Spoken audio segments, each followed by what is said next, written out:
नमस्कार, आप देख रहे हैं 4 PM। मैं हूं आपके साथ सिमरन। देश में इस समय चुनावी बयार काफी तेज चल रही है।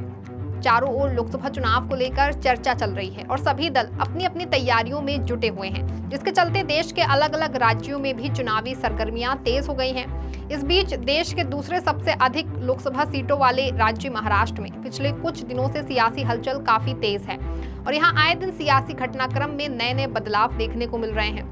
ये बदलाव इसलिए भी देखने को मिल रहे हैं और ये हलचल इसलिए भी काफी तेज है क्योंकि लोकसभा चुनाव के पहले चरण में अब 1 महीने से भी कम का वक्त बाकी रह गया है, लेकिन अभी तक प्रदेश में सीट बंटवारे पर बात फाइनल नहीं हो पाई है।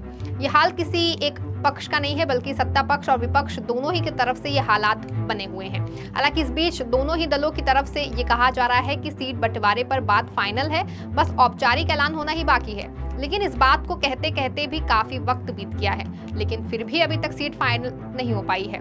एक और सीट बंटवारे पर अब तक महाराष्ट्र में बात नहीं बन पाई है, दूसरी ओर प्रदेश में नए नए सियासी उठापटक देखने को मिल रहे हैं। आए दिन प्रदेश की सियासत एक नया करवट ले रही है। इस बीच प्रदेश की सियासत में उस वक्त फिर एक नई हलचल देखने को मिली जब मनसे प्रमुख राज ठाकरे दिल्ली आए और उन्होंने केंद्रीय गृह मंत्री अमित शाह से मुलाकात की। इसके बाद प्रदेश में सियासी हलचल तेज हो गई थी, क्योंकि इन कयासों को और भी हवा मिल गई कि राज ठाकरे अब महाराष्ट्र के महायुति में शामिल होने वाले हैं। इसीलिए उन्होंने गृह मंत्री शाह से मुलाकात की। वहीं राज ठाकरे को अपने साथ शामिल करना ये भी दिखाता है कि भाजपा को प्रदेश में विपक्षी एकजुटता से हार का डर सता रहा है और अपनी इसी हार को टालने के लिए अब भाजपा राज ठाकरे के आगे माथा टेकने को तैयार है। हालांकि राज ठाकरे के दिल्ली जाने और शाह से मुलाकात करने के बाद राज्य की सियासत गर्मा गई है। एक और विपक्ष जहां इसको लेकर के भाजपा पर हमला बोल रहा है, तो वहीं भाजपा के नेतृत्व वाले महायुति गठबंधन में भी राज ठाकरे के आने की खबरों से हलचल पैदा हो गई है। इस मुलाकात के बाद ऐसी खबरें सामने आ रही हैं कि राज ठाकरे ने 2 सीटें मनसे के लिए मांगी है, जबकि भाजपा व शाह की ओर से 1 सीट पर ही हामी भरी गई है। अब फाइनल बात क्या होती है, ये तो वक्त आने पर ही पता चलेगा। फिलहाल तो कहा जा रहा है कि इस मुलाकात के बाद जल्द ही MNS बीजेपी गठबंधन पर मोहर लग जाएगी। अब इस बैठक के बारे में जानकारी देते हुए मनसे नेता बाला नंदगावकर ने बताया कि राज ठाकरे और अमित शाह के बीच लोकसभा को लेकर के सकारात्मक चर्चा हुई। मनसे नेता बाला नंदगावकर ने कहा कि राज ठाकरे और अमित ठाकरे दिल्ली गए थे। दिल्ली में उनकी अमित शाह से मुलाकात हुई, दोनों के बीच सकारात्मक चर्चा हुई। 1-2 दिन में जानकारी सामने आ जाएगी। अभी लोकसभा चुनाव चल रहा है, इसीलिए इसको लेकर के सकारात्मक चर्चा हुई। राज ठाकरे ने अमित शाह को कितनी लोकसभा सीटें लानी है, इसकी जानकारी दी। बालानंद गावकर ने आगे बताया कि ये सभी दलों और पार्टी प्रमुखों का निर्णय है कि मुझे नामांकित करना है या नहीं। मैंने 2 बार लोकसभा चुनाव लड़ा, दक्षिण मुंबई से चुनाव लड़ा। अब अगर राज ठाकरे कहते हैं आप गढ़चिरौली जाकर लड़ना चाहते हो, तो मैं वहां जाकर लड़ूंगा। वहीं राज ठाकरे की इस मुलाकात के बाद ये जानकारी भी निकल के सामने आ रही है कि बैठक के दौरान राज ठाकरे ने प्रस्ताव रखा कि मनसे को 2 सीटें आवंटित की जाएं।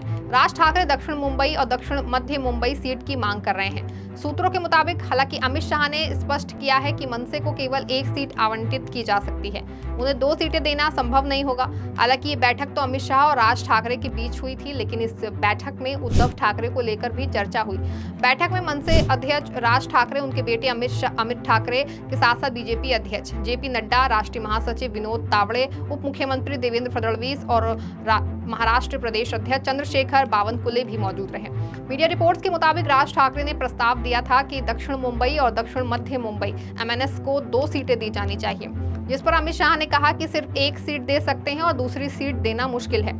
अमित शाह ने कहा कि हम विधानसभा का चुनाव साथ मिलकर लड़ेंगे, लेकिन सीटों का बंटवारा कभी तय होगा। महत्वपूर्ण बात यह है कि अमित शाह ने स्पष्ट रुख अपना लिया है। जो पहले उद्धव ठाकरे के साथ हुआ उसे दोहराया नहीं जाना चाहिए और इसीलिए हम केवल लोकसभा के बारे में बात करेंगे।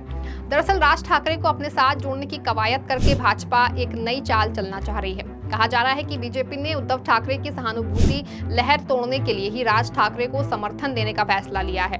जैसे तैसे चर्चा आगे बढ़ रही है, सभी की निगाहें मनसे अध्यक्ष राज ठाकरे पर टिकी हैं और वो बीजेपी के प्रस्ताव के जवाब में क्या कदम उठाएंगे।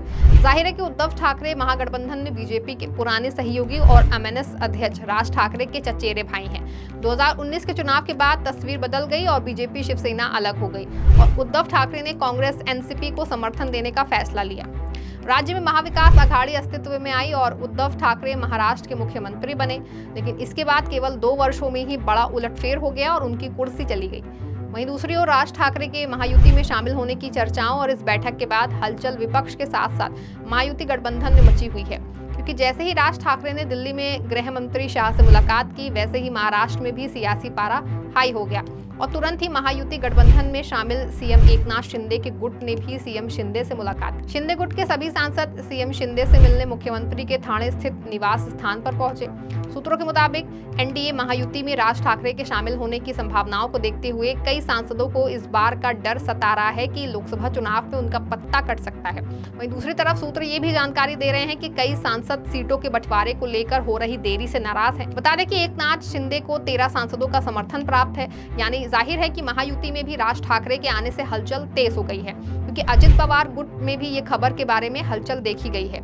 एक और जहां महायुति में हलचल तेज है, तो वहीं दूसरी ओर विपक्ष भी राज ठाकरे और अमित शाह की मुलाकात पर निशाना साध रहा है। शिवसेना चीफ उद्धव ठाकरे ने इस मुलाकात को लेकर बीजेपी पर निशाना साधते हुए कहा कि बीजेपी चुनाव जीतने के लिए एक ठाकरे को चुराने की कोशिश में है। महाराष्ट्र के नांदेड़ में एक जनसभा में उद्धव ठाकरे ने कहा कि उन्हें इस बात से फर्क नहीं पड़ता कि बीजेपी उनके भाई को अपने साथ ले जाना चाहती है। उद्धव ठाकरे ने आगे कहा कि बीजेपी अच्छी तरह से जानती है कि महाराष्ट्र की जनता प्रधानमंत्री नरेंद्र मोदी के नाम पर वोट नहीं देती, बल्कि बाल ठाकरे के नाम पर मतदान करती है।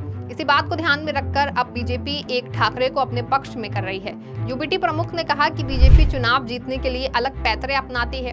पहले उन्होंने बाल ठाकरे की तस्वीर चुराई और अब ठाकरे परिवार के एक सदस्य को अपने साथ ले जाने की कोशिश कर रही है।